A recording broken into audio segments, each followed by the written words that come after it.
Rusia telah menyerang Ukraina dan itu menjadi ramalan awal perang di Eropa di mana Rusia menuntut ke atas NATO supaya menghentikan ekspansi ke arah timur Eropa. Sementara konflik Rusia dan Ukraina sebenarnya telah pun berlangsung sekian lama tetapi situasi mulai tidak terkendali pada awal 2021. Sebelumnya, Presiden Ukraina Volodymyr Zelensky mendesak Presiden AS Joe Biden membiarkan Ukraina bergabung langsung dengan NATO. Hal ini memicu kemarahan Rusia dan mulai mengirim pasukan ke perbatasan Ukraina untuk latihan pada musim semi dan meningkatkannya selama musim gugur.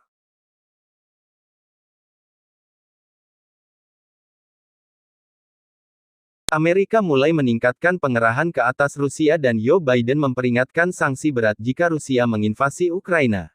Rusia mahu menuntut Barat memberikan jaminan mengikat secara hukum bahwa NATO tidak akan mengadakan kegiatan militer apapun di Eropa Timur termasuk Ukraina.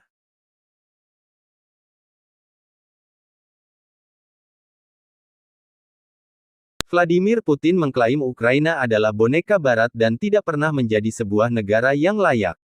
Ini bukan pertama kalinya ketegangan antara Rusia dan Ukraina mencapai titik meluap karena sebelumnya Rusia telah menginvasi Ukraina pada tahun 2014.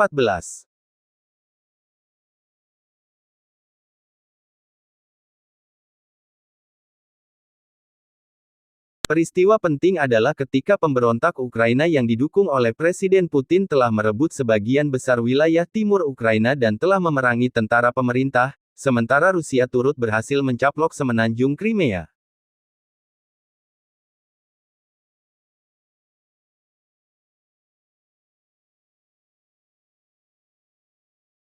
Awal 2014, ketika Presiden Ukraina pro-Rusia digulingkan terjadi perang kedua negara yang merenggut lebih 14.000 nyawa.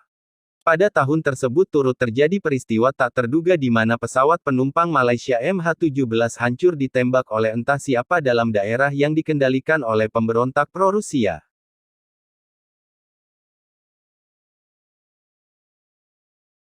Sebagai bekas negara Republik Soviet, Ukraina turut memiliki ikatan sosial dan budaya yang mendalam dengan Rusia malah bahasa Rusia digunakan secara meluas tetapi akibat invasi Rusia pada 2014 hubungan tersebut telah mulai rusak.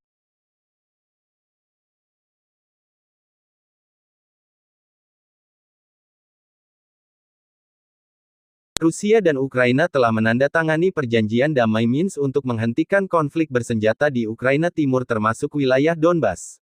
Konflik masih berlanjut maka Rusia mengatakan akan mengirim penjaga perdamaian ke wilayah tersebut.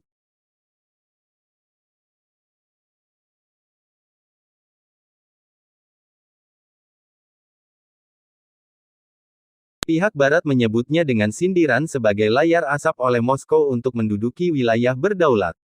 Ketegangan yang terbaru antara Rusia dan Ukraina yang berbatasan dengan negeri-negeri Uni Eropa (UE) akan berdampak buruk bagi kesatuan tersebut.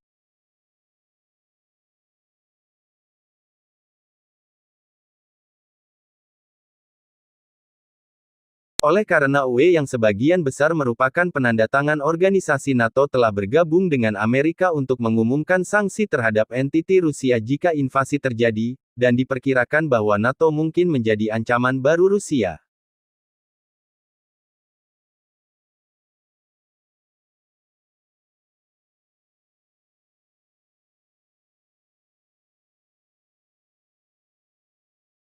Beberapa antara pemimpin dunia telah bereaksi seperti Kanada, Rumania, Australia, Prancis, Jepang dan India memberi saran diplomatik untuk stop the war. Nah, India turut menyerukan kedamaian meski menghadapi konflik dalaman.